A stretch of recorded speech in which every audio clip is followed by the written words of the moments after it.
Ассаламуалейкум. Эфирде Ахмет ұлт ұстазы бағдарламасы. Тізгіншісі мен Айбекұлы Серік.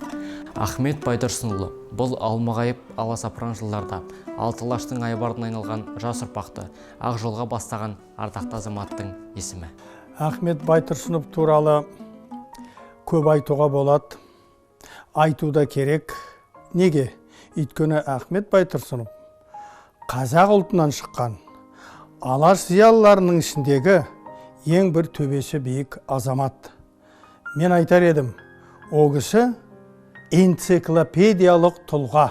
1988 жылы 4 қарашада алаш арыстарының басы осы Ахмет Байтұрсынұлы, Мағжан Жұмабаев және Жүсіпбек Аймауытұлының мұрасы ақталғаннан кейін осы Ахмет Байтұрсынұлы тұрған үй Алматыдағы қайта жасақтау, оны мұражай ретінде қалыптастыру жұмыстары қолға алынған болатын.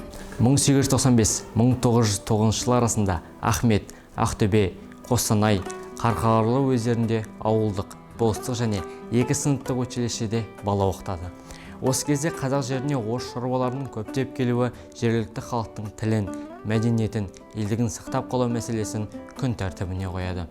Және осы ойын іске асыруға кіріседі.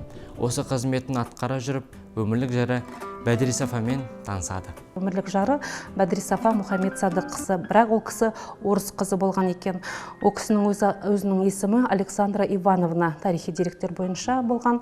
Екеуі 1897 жылы отбасын құрып, өздерінің некесін Троицк қаласындағы мешітте қиған екеніне, осы жерде ол кісінің құжатына татар ұлтының қызы болып жазылып, жаңа есім Бәдірисафа Мұхаммед Садық қызы болып жазылады. Сәкен Сейфуллин Ахмет Байтұрсынұлының туылғанына 50 жыл толуына орай Еңбекші қазақ газетіне жариялаған мақаласында былай деген: қазақ халқын байға, кедейге бөлмей, намысын бірдей жыртты, арын бірге жоқтады.